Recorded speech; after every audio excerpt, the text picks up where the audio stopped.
All right, brew day.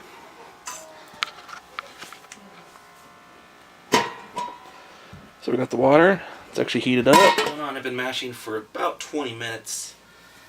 So the temperature on here, I came down to check on it. It went down to 149. I have it set at 155. So like in my other video, there's a 6-degree swing that it'll shut off and turn on. So I have it set at 155, and it'll go down to 149, kick back on, and hit 155 and turns off, which is good because that's the temperature I want to be at. So one thing to note, I came down here, is at 149 down here. Check the temperature of the grain, and it was at, let's see, right now it's at 150, 152. 152. When I checked it, it was like 154. So it went down to 149. I gave it a quick stir for like 30 seconds, and just stirring it, I think, kind of balanced out the heat in it, and it shot. And then I could hear it turn off. I was like, "Whoa, there's no way it jumped up 6 degrees that fast." So within 30 seconds. So it. I think one thing to consider is just to continually stir your grains, and that will even out the heat, because there's kind of like a barrier. You have your grains in the middle, your basket, and then on the outside there's an inch of liquid that's not touching the grains. It's just, in between there. So it's almost like an insulator, and that's the temperature you're actually controlling. So I don't think that swing, the temperature swing that this thing is set to, I don't think is going to be the actual temperature swing of the grain.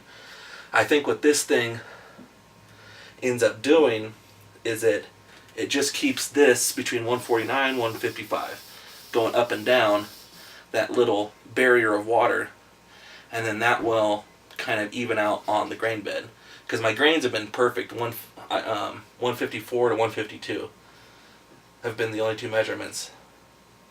So I don't know if a pump is going to be necessary to regulate the temperature as much as I thought. I think it will work. I'm interested to try it. But I think just having that barrier of liquid will regulate the mash temperature really well. So I'll be interested to see. I'm going to take temperatures every 10-15 minutes just to kind of check it out. But I've pretty much just been letting it go.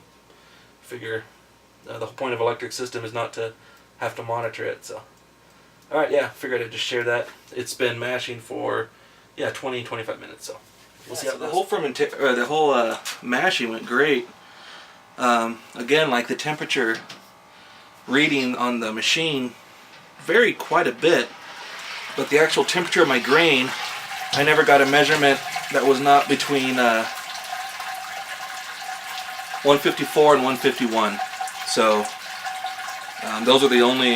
that was the only variation of temperature that I got during the whole mash. So I'm pretty happy with that. Did way better than I thought. You just got to kind of ignore the temperature that it says down here and let it do its thing, because it tries to find that happy medium, and seemed to do a pretty good job.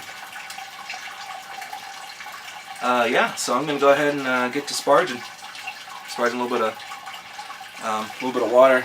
I got 3 gallons of water to sparge, so I got that on the stove top upstairs, so I'm just going to bring that down. I'm not going to show too much of that. I'm just going to put a little base layer of tin foil, and that'll be it. I do think before I do that, just because I know brewing a bag, it's kind of a cloudy or wort, I'm going to drain off, probably just into a pail, do kind of like a quick Vorloff of, just kind of see what happens with that. I'm not too worried about it. This isn't like a competition beer, it's just a drinking beer, so really just testing out this thing. So far so good. I am going to start turning this thing on, so it's going to start heating up, and that's about it. So alright, we'll come back on the boil unless something else happens. So there. Okay, we've been boiling for about 45 minutes. Everything's going good. Just kind of hadn't really used my wort chiller in a long time, so kind of getting that figured out. It's kind of springing a leak down there, but get that sorted. But I'm trying to figure out how I'm going to drain it. I think I'm just going to, once it's done boiling, I'm just going to put it on top of my fridge back behind me, my washer or dryer or something like that, and just drain it off into my fermenter. So yeah, I think this is probably going to be a wrap up as far as the brew day. Here's the boil.